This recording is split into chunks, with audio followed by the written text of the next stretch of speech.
My name is Shika Fajr, and I need to tell you something that absolutely changed everything I thought I knew about life, death, and what awaits us in eternity. What I am about to share is the pure truth. Every word happened to me, in my own flesh and in my own spirit. I know that many who read this will think I have lost my mind, that it is a hallucination resulting from medical trauma, or simply a lie elaborated to get attention. Others will say I have been deceived by dark forces. But I cannot remain silent about what I saw, what I felt on my own skin, and whom I met on the other side of the veil of death. I confess to you that I feel fear as I write this, not because I doubt my experience, that is the only thing I do not doubt, but because I know the price one pays for speaking out. In fact, it has already cost me everything I had, my family, my home, my country, and my identity as I knew it. But even with all that I have lost, if I had to choose again, I would make the same decision, because what I gained is worth infinitely more than all the gold I left behind. For you to understand the magnitude of this, I must start at the beginning with the person I was before I died. Before we continue, take a moment to subscribe to the channel, turn on the notification bell so you don't miss any testimonies, and leave a comment telling us where you are listening from. It is very important to have you participating in this community. Now let's get back to the testimony. Before the night that split my existence in two, I was a member of the Kuwaiti royal family.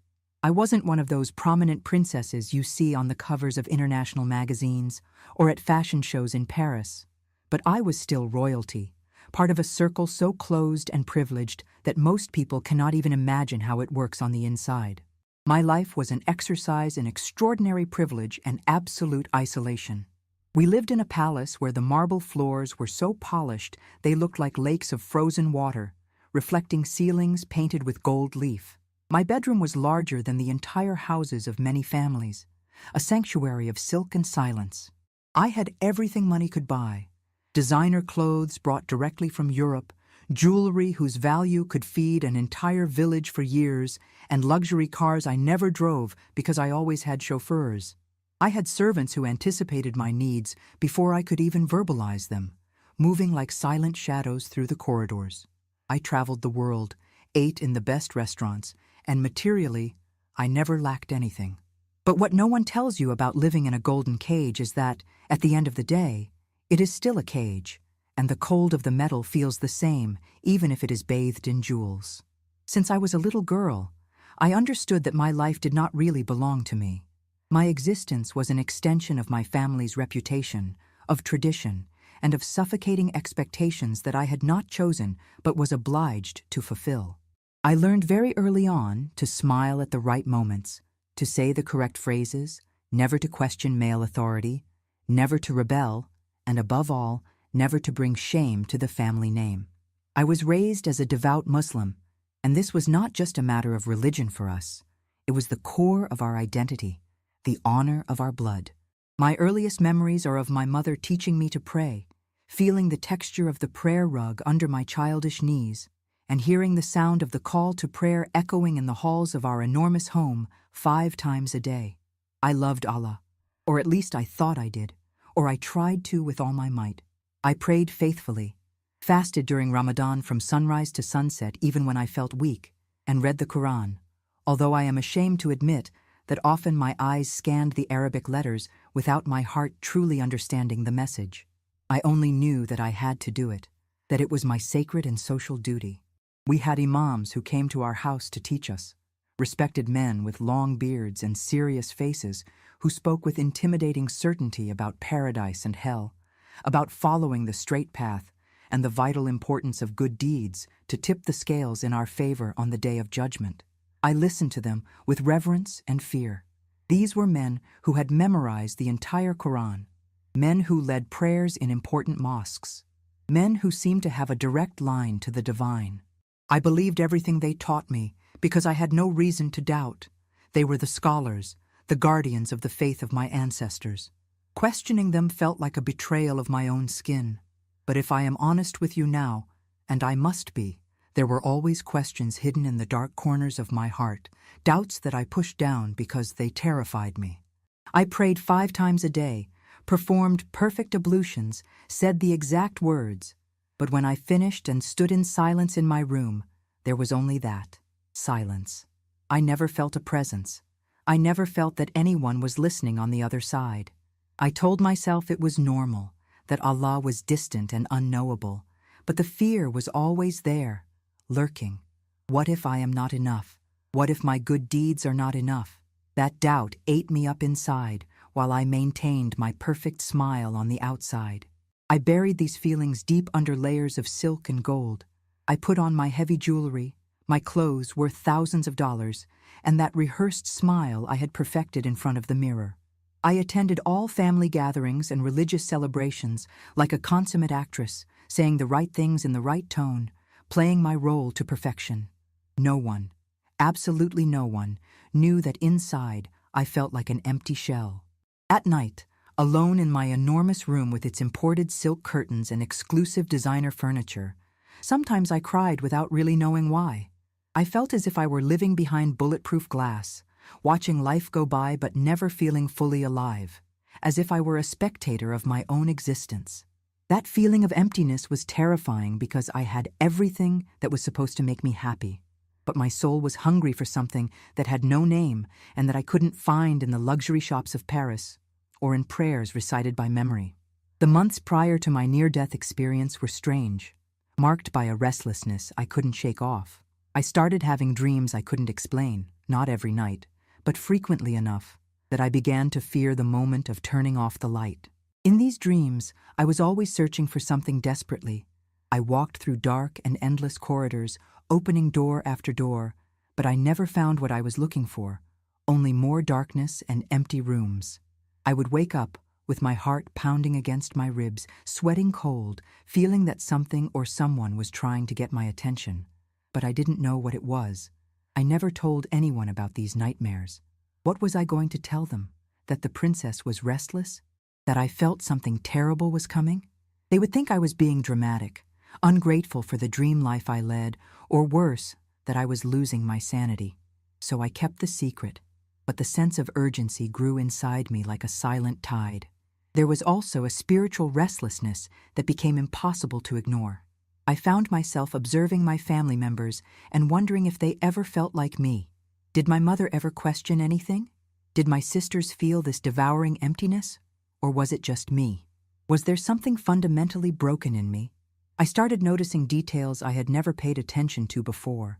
The way the imam's voice sounded almost mechanical and robotic when he recited prayers, lacking real emotion. The way people seemed to go through the motions of religion like automatons, without any genuine joy in their eyes.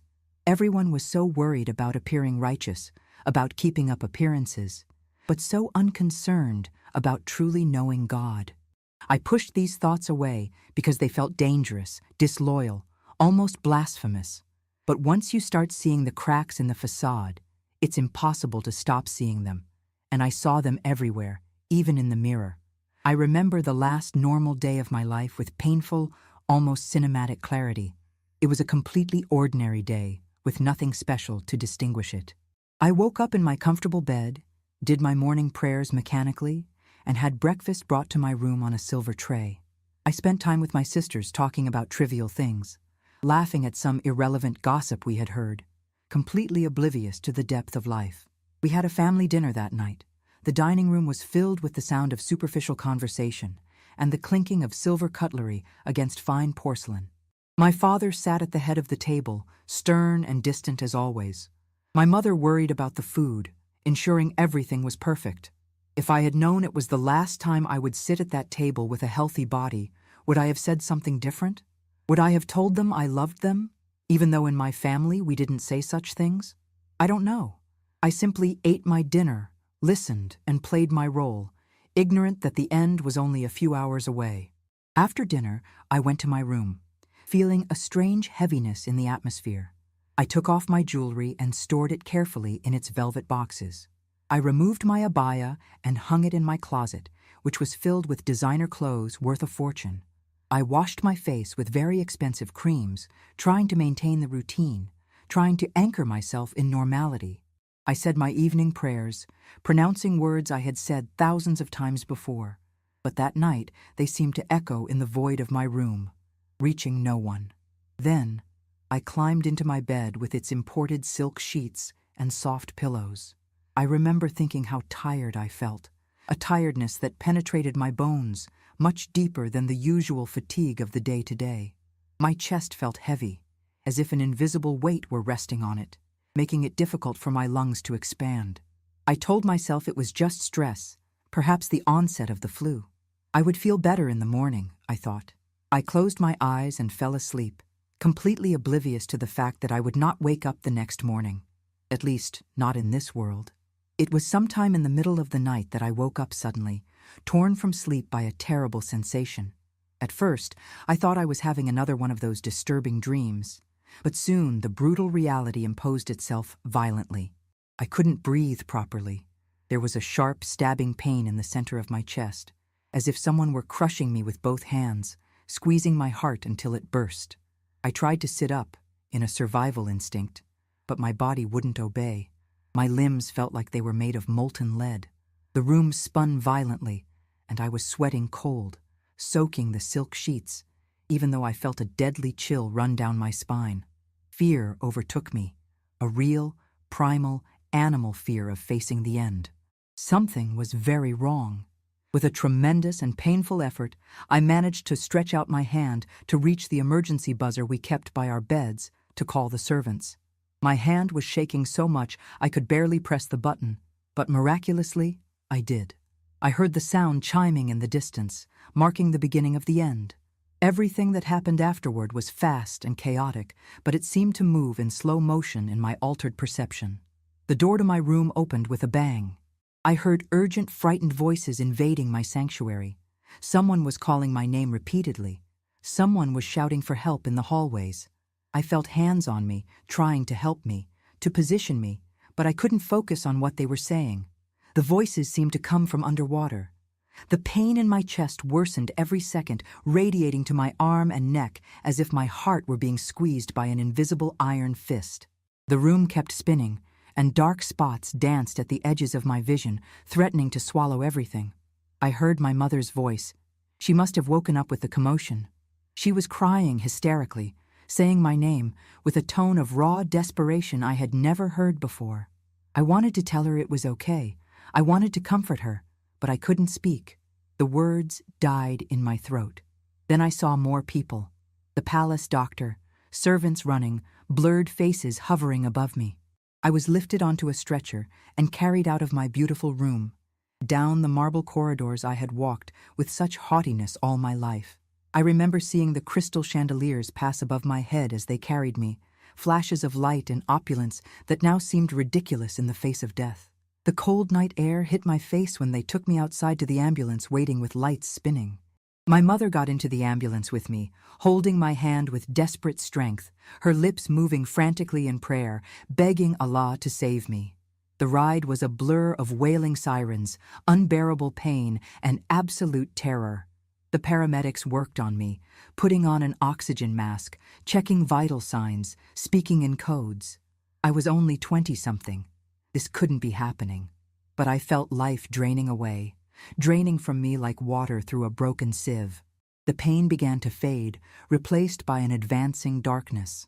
The last thing I remember was the sound of the heart monitor turning from a steady beep into a long, sharp, continuous tone.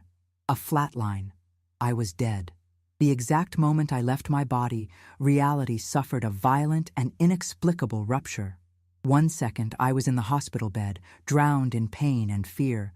The next second, I was floating near the ceiling, looking down. The scene was chaotic, and at the same time, strangely distant. I could see my own body lying there. It looked so small, so fragile, an empty shell that no longer contained me. The doctors worked frantically, shouting orders, pressing my chest with brute force. I saw one of them prepare the defibrillator paddles. My mother was being held by a nurse, with her hand over her mouth to stifle the screams, her eyes wide with absolute horror. My father was paralyzed in a corner, with a stone face, but from my new perspective, I could see his hands shaking uncontrollably by his side. It was the most bizarre sensation I have ever experienced. I was me. My consciousness was intact, but I no longer occupied that piece of flesh on the bed. There was no more pain, no shortness of breath. I felt an absurd lightness, a calm that contrasted brutally with the panic down below. I saw my body jump with the electric shock, but the monitor continued emitting that sharp, continuous flatline sound. A part of me wanted to go down and touch my mother's shoulder, tell her I was okay, that I was right there, seeing and hearing everything.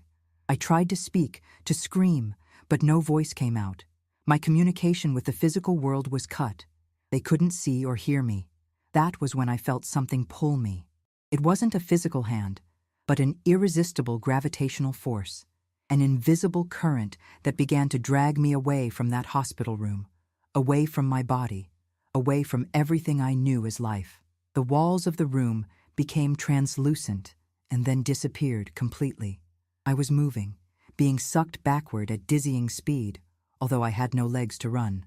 Darkness enveloped me instantly. It wasn't the darkness of a room with the lights off. It was a thick, solid, oppressive blackness, almost alive. It was like falling into a bottomless pit of tar.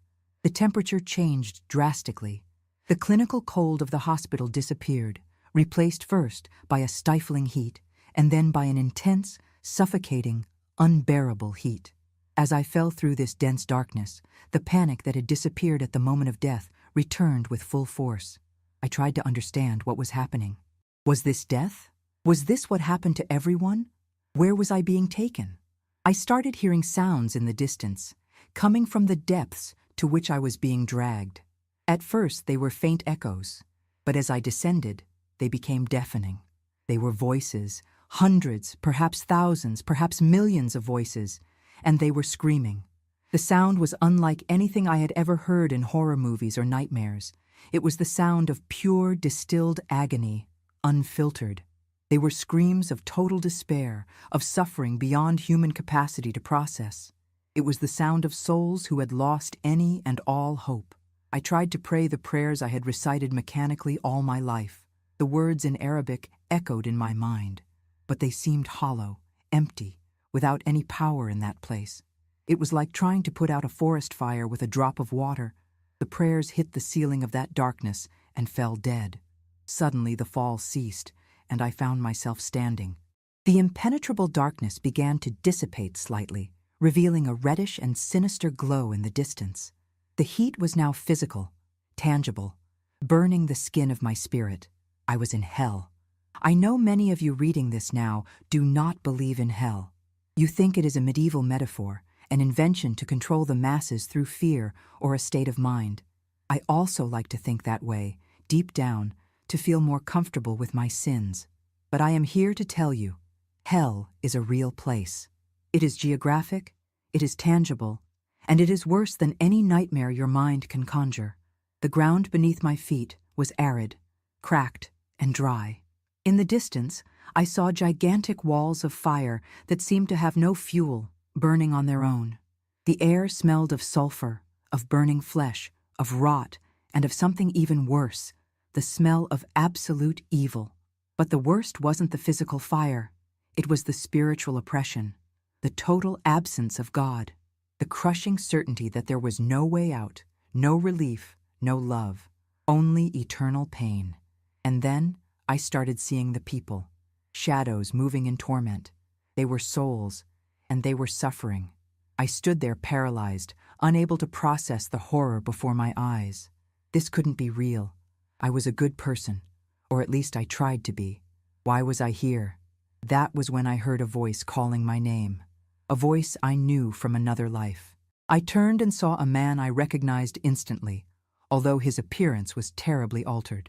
He had been a respected imam in one of the mosques my family attended, a teacher who had taught me about Islam in my youth, someone I trusted blindly. But the man I saw now had none of the dignity, calm, or authority he displayed in life. He looked destroyed, a human ruin, his face twisted in eternal anguish. The shock on his face at seeing me there mirrored mine. And then he screamed words I will never forget, words that burned my soul more than the surrounding fire. He told me to go back. With eyes wide with terror and regret, he begged me to go back and tell everyone they were wrong, that he was wrong, that the path he had taught did not lead to paradise, but to this. I couldn't speak. Fear locked my tongue, and confusion paralyzed my mind. But he wasn't the only one. As I looked around, trying to find some logic in that nightmare, familiar faces began to emerge from the smoke and shadows. I saw another religious scholar whose books I had read, men who had dedicated their entire lives to the study of religious law. And then I saw my uncle. He had died when I was 15. He was a man everyone in the family considered an unshakable pillar of faith. Strict in all his observances, he prayed 5 times a day without fail, had performed the Hajj multiple times, and gave generously to charity. At his funeral, everyone spoke with absolute certainty that he was now enjoying the gardens of paradise. But he was in no garden. He was here, in this place of indescribable torment. When he saw me, his face twisted in deep sadness, not just for himself, but for me. He knew why I was there. He knew I was seeing the naked, raw truth he discovered too late, when there was no return. I wanted to scream. I wanted to ask, why? Why was he here? What had he done wrong to deserve such a fate? He had been so devout, so committed. The answer didn't come in spoken words, but in a telepathic and instant understanding that invaded my mind with the force of a divine revelation. It wasn't about what they had done wrong, but about whom they had trusted. My uncle, the imam, the scholars, all of them had trusted in their own works. They had believed, with all sincerity, that they could buy entry into heaven with their prayers, their fasting, and their human morality. They had tried to pay an infinite debt with the finite currency of human effort. I realized, with a horror that froze my spirit, that God's justice demanded a perfection and holiness that no human being could achieve on their own. All their good works were insufficient to cover the stain of sin. They tried to reach God through the path of personal merit, and that path ended there, in the abyss, far from God's presence. The weight of this revelation fell upon me like a mountain, crushing whatever hope remained. If all these religious, devout, and dedicated people were here, what chance did I have? I, who performed the rituals mechanically, who felt the emptiness inside, who doubted in secret. I realized with terrible and brutal clarity that I deserved to be there. That was my logical destination. I had walked toward this place my whole life without knowing, blindly following tradition. The despair that hit me in that moment was absolute, total. It was the despair of someone who realizes they are lost forever, that the door has closed. There was no emergency exit, no second chance, no appeal. The heat was unbearable. The screams filled my ears, and the darkness pressed from all sides as if it wanted to devour me. I fell to my knees, or what seemed to be knees in that spiritual body, and eternity stretched out before me like an ocean of endless pain. I was dead. My life was over, and I was condemned. And then, at the peak of my collapse, when I believed my existence would only be screams and shadows forever and ever, I saw something impossible happen in that forgotten place. A light. It started as a tiny dot, almost imperceptible, a lonely star in a pitch-black sky. But it grew, expanding with a speed and intensity that defied physics. It was a white, pure, radiant light that cut through the dense darkness of hell like a sharp knife cuts through rotten fabric. As this light moved toward me, I felt a shift in the atmosphere. The suffocating heat began to recede, pushed back by a wave of something I hadn't felt since leaving my body: hope. The light radiated a different heat, not the fire that consumed, but a warmth that welcomed, that comforted, that seemed to embrace the soul. I stared, mesmerized, as that luminosity paved a way through the flames and screams, silencing the chaos where it passed. Something was coming for me. In the center of that blinding light, a figure emerged. It was a man. He walked through the torment with absolute authority, untouched by the flames, immune to the surrounding horror. Even before seeing his face clearly, my spirit recognized him. It was an instinctive, deep recognition that bypassed all my religious education, all the dogmas that had been instilled in my mind since childhood. Every fiber of my being screamed his identity. It was Jesus. I was taught all my life that he was just a prophet, a good man, inferior to Muhammad, and that worshiping him was the greatest possible sin, shirk.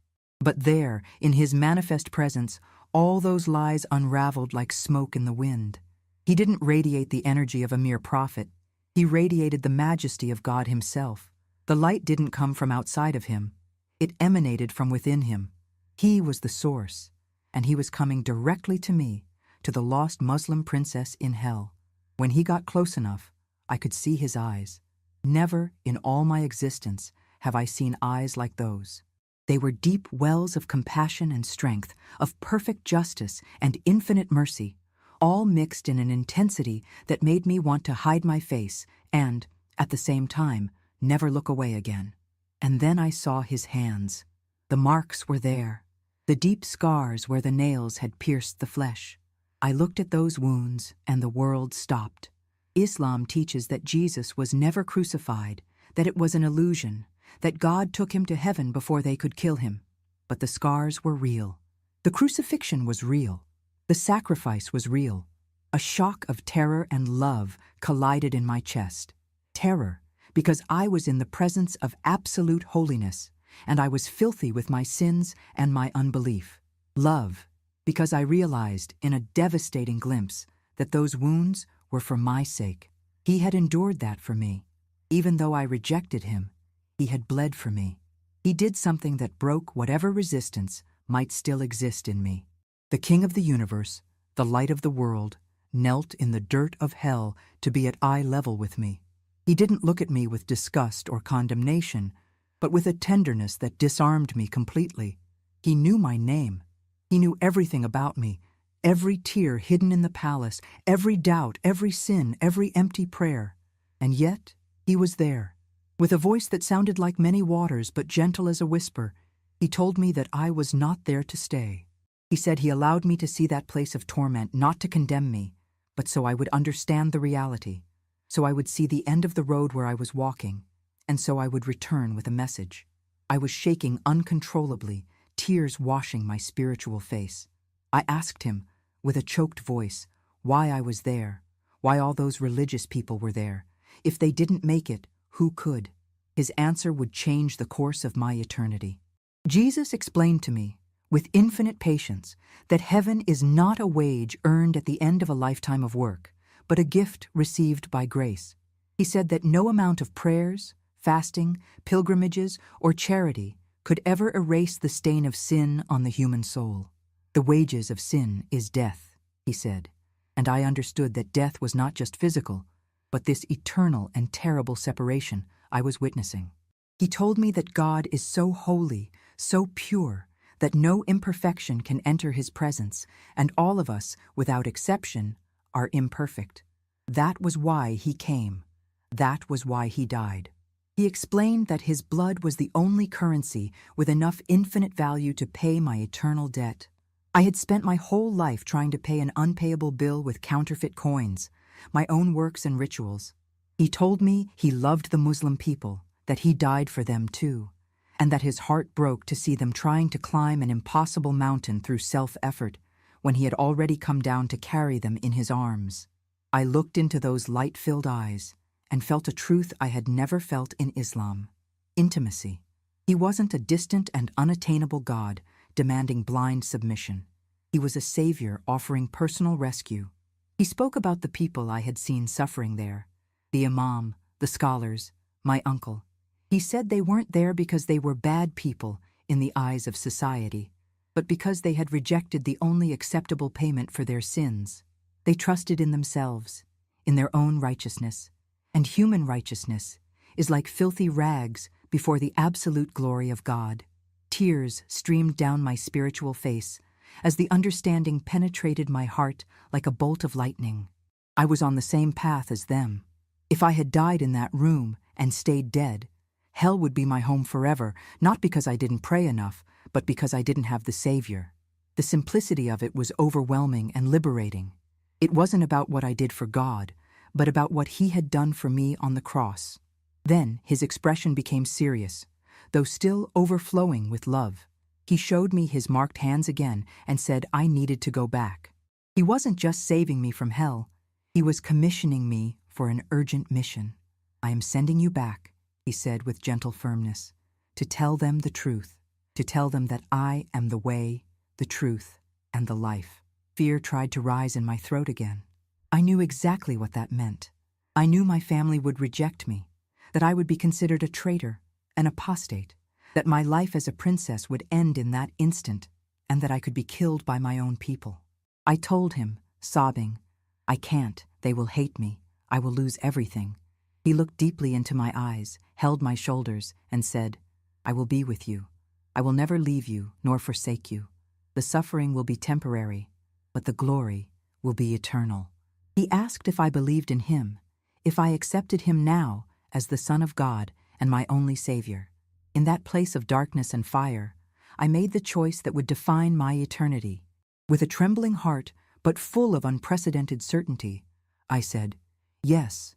I said, I believed. I confessed him right there, at his feet, in the middle of hell. The exact moment the words left my mouth, something supernatural happened. An indescribable peace, solid as a rock, flooded my being, expelling fear, heat, and horror. It was as if an armor of light wrapped around me from the inside out. Jesus smiled, and his smile illuminated the abyss more than 1,000 suns. He told me that before I returned to face the trials of earth, I needed to see what I would be fighting for. The darkness around us began to evaporate instantly. The smell of sulfur disappeared, replaced by a fragrance of flowers that do not exist on earth, a scent of pure life. We were transported in the blink of an eye, leaving the nightmare behind. I was no longer in hell. I was in heaven. The beauty of heaven was an assault on the senses, but in the most glorious way possible. If hell was the absolute absence of God, heaven was his presence saturated in every atom. Imagine the most vibrant colors you have seen on earth and multiply that vividness by 1,000. The colors there seemed to breathe and sing. The light was golden, but it didn't come from a sun. It came from everything and everyone. There was music, a continuous symphony of worship that didn't sound rehearsed, but spontaneous, an explosion of uncontrollable joy. I saw crowds of people from all nations and tongues, and among them, Jesus specifically pointed me to faces I recognized as being from the Middle East. They were ex-Muslims, people who, like me, had left everything to follow him. They shone with a glory that outshone any diamond I had ever owned in the palace. They looked at Jesus with a love so intense it hurt to see. There was no fear there, no shame, no pressure to maintain family honor. There was only absolute freedom. Jesus told me, "This is what awaits those who believe. It is worth any sacrifice." But the time in that perfect place was painfully brief. Jesus looked at me with a mixture of love and seriousness and said, "The time has come." My heart sank. I wanted to cling to his feet. I wanted to beg to stay there forever, away from the pain, away from the family that would reject me, away from the broken world. "Do not be afraid," he said, reading my thoughts. "Many will reject the message. Some will hate you. You will lose much on earth, but you will gain souls for my kingdom. And I will be with you in every step, in every tear, in every victory." He touched my forehead with his marked hand, sealing me, blessing me. The last thing I saw was his face, radiant with hope, before being pulled violently backward. It wasn't a slow fall like the descent into hell, but a brutal, quick pull, like a rubber band snapping back to its original position. The light of heaven disappeared in a blur, peace was replaced by a crushing sensation of weight, and suddenly, darkness returned. The first thing I felt was pain. My chest burned as if kicked by a horse. My whole body ached, heavy and dense. Suddenly, my lungs expanded in a violent spasm, and I gasped for air with a hoarse and desperate sound, like someone emerging from drowning. The silence of death was broken by the immediate chaos of the hospital room. Alarms went off. Machines started beeping frantically, and I heard screams of shock around me. I felt hands holding me while my body convulsed with the return of life. I opened my eyes, and the fluorescent light hurt my vision. I was back. The doctors looked at me as if they saw a ghost. One of them backed away, pale, staring at the monitor that now registered a strong and fast heartbeat. They said later that I had been dead for 7 minutes. Clinically, irreversibly dead. But there I was, breathing, feeling, living. My mother screamed, a sound between horror and relief, and ran to hold my hand, thanking Allah. But I knew it hadn't been Allah. The urgency of truth burned inside me stronger than the physical pain. I couldn't wait, I couldn't filter, I couldn't be the demure and silent princess of before. I looked at my mother, at my father approaching with wide eyes, at the astonished doctors, and the words simply exploded from my mouth. "I saw Jesus!" I screamed, my voice hoarse and weak but full of conviction. "He is real! Hell is real! I saw the Imam there! We have to stop! We are wrong!" My mother's face transformed from relief to absolute panic. My father hardened his expression instantly, glancing at the door to ensure no one in the hallway had heard. The doctors exchanged nervous glances, immediately diagnosing it as post-traumatic hallucination, cerebral hypoxia, or delirium. "She is confused," a doctor said. "Quiet," hissed my father, more concerned with the shame than the miracle. But I would not be quiet. I had returned from death with a mission, and silence was no longer an option. They sedated me shortly after, forcing my silence with chemicals, but they couldn't erase the memory of what I had seen. I woke up the next day in a private room, my mind even clearer and my determination hardened like steel. My family tried to pretend my outburst hadn't happened, treating me with nervous delicacy as if I were a bomb about to explode. They told me to rest, to forget the nightmare. But on the third day, the family imam came to visit me. My father called him, hoping the religious authority could straighten out my confused mind. He sat by my bed, with his long beard and stern look, and began reciting the Quran, telling me my experience had been a deception of Shaitan, the devil, to lead me astray from the straight path. But something inside me had fundamentally changed. The reverent fear I always felt for these authority figures had completely disappeared. I looked at him and didn't see a wise man. I saw a blind man guiding other blind men toward the abyss I had just visited. I interrupted his recitations and, with a calm that disconcerted him, told him exactly what I had seen. I described the imam I met in hell, a man he knew well, who had been his study colleague. I described his face, the torment, the desperate plea to warn the living. I saw recognition pass through the family imam's eyes, immediately followed by a mask of defensive fury. He stood up abruptly, his face red, accusing me of blasphemy, of dishonoring my lineage and our sacred faith. He left the room slamming the door, and I heard him speaking with my father in the hallway, his voice raised. He was saying that something drastic needed to be done, that I was a spiritual danger, a shame that needed to be contained before I contaminated others. In that moment, I realized my life in the palace, my safety and my comfort were over.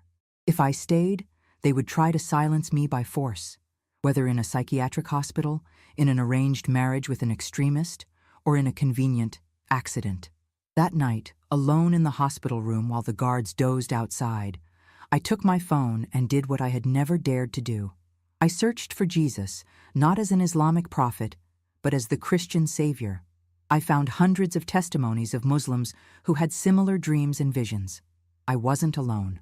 There, in the aseptic silence of that room, I made my definitive choice. There was no prayer rug, no washing ritual, no direction toward Mecca, just me and him. I prayed softly, confessing my sins, declaring that I believed he died for me and rose again, and surrendering my life entirely into his marked hands. I felt the weight of the world lift off my shoulders. I cried, not from fear, but from a pure and overwhelming joy. I was born again, as Christians said. The irony was perfect. My body had died and returned, but it was my spirit that truly resurrected that night. I was a daughter of God. When I was discharged and returned to the palace, the atmosphere was like a funeral. The luxury that once defined me now seemed vulgar and meaningless. The marble walls seemed like the bars of a golden prison. I started hearing whispers, seeing closed-door meetings between my father and uncles. I knew they were deciding my fate. The urgency of Jesus echoed in my mind. Go and tell them. I couldn't fulfill my mission locked in a basement or drugged in a clinic. I contacted an underground network of Christians via the internet, using encrypted apps. We planned my escape. On the chosen night, I put only the essentials in a small backpack. I left behind the jewelry, the high-fashion clothes, the money, the prestige, everything. I left through the back service door, my heart beating in my throat, getting into an ordinary car waiting for me in the darkness. As the palace disappeared in the rearview mirror, I felt a terrible mix of pain for losing my family and an intoxicating freedom. I was fleeing into nothingness, but I had everything. I was taken to a safe house in a neighboring country, and eventually to the West. The transition was brutal. I went from having servants who dressed me to having to work, to pay rent in a tiny apartment where the furniture is cheap and the noise of neighbors comes through the thin walls. But it was in the simple bathroom of that apartment, far from the palace marbles, that I lived the most important moment of my earthly life, my baptism. It wasn't a grand ceremony. It was secret, quick, in a bathtub with warm water, surrounded by new brothers in faith risking their lives to be there. When I submerged in that water, I felt the old Sheikah, the proud and empty princess, being buried. When I emerged, gasping for air, I knew I wasn't just a runaway woman, but a new creation. Today, I have no gold, I have no titles, and my bank account is modest. But when I lay my head on the pillow at night, I have a peace that no oil wealth could buy. I have Jesus. And having Jesus is having everything, even when you have lost everything else. My mission began in anonymity, through the internet. I started sharing my testimony, telling what I saw in hell and heaven, speaking of that man of light. The response was overwhelming. I received thousands of hate messages, detailed death threats, and promises of revenge from my own community. But in the midst of the poison, there was the antidote. Messages from other Muslims who were having dreams of Isa, Jesus, who questioned the emptiness of rituals, who were desperately seeking the truth. I started discipling people secretly, seeing lives transformed, seeing the light turn on in eyes that were previously dead. My family tried to contact me once, through my sister. She begged me to come back, said they would forgive me if I renounced this madness. Reading that message was like having a knife twisting in my heart. I love them desperately. The pain of knowing I may never see them again in this life, and the terror of knowing where they will go if they die without Christ, is a weight I carry daily. But I couldn't go back. I cannot deny what my eyes saw. If you are reading this and you are a Muslim, or if you belong to any other religion that tries to reach God through human effort, I ask you to listen to me with your heart, not with tradition. I was you. I did the prayers, fasted, covered myself, followed the rules. I know what the fear you feel deep in your soul is like, the doubt about whether it will be enough. I am here to tell you that you don't have to live with that fear. Islam teaches you to live as a servant trying to appease a distant master. Jesus invites you to live as a beloved child by the Father. He is not just a prophet, he is the bridge over the abyss that none of us can cross. The hell I saw is full of people who thought being good was enough. Do not make the same mistake. The price to follow him is high. It may cost you your family, reputation, safety, but I guarantee you, with the authority of someone who has been on the other side, he is worth it. 1 second in his presence is worth more than 1,000 years of comfort in an earthly palace. Today, I keep a photo of my family on my bedside table. I look at them every day and cry, praying that one day the blindness falls from their eyes as it fell from mine. My story is not about a change of religion. It is about a change of eternal destiny. I am Sheikah Fajr. I died, descended into darkness, was rescued by the light, and sent back with a warning and a promise. Spiritual reality is more solid than the ground you walk on now. Heaven is real. Hell is real. And the door of grace is still open, but it won't be open forever. Do not wait until the heart monitor shows a flat line to discover the truth. Seek him now. Cry out to him in the silence of your room. He is listening, with marked hands extended toward you, waiting to rescue you from darkness into his marvelous light. The choice is yours, but remember, eternity is too long to be wrong. And you? Would you have the courage to abandon a palace and your own family for a truth that burned in your chest? Or would the fear of losing everything speak louder? Leave your honest opinion here in the comments. I want to know what you would do in her place. If this story moved you, subscribe to the channel now and turn on the notification bell. We bring reports that are not just stories. They are alerts for the soul, and you cannot miss the next one. Now, Don't leave without watching this next video appearing on your screen. It is another supernatural testimony that will challenge everything you think about the other side. Click and watch. May God bless you. See you there.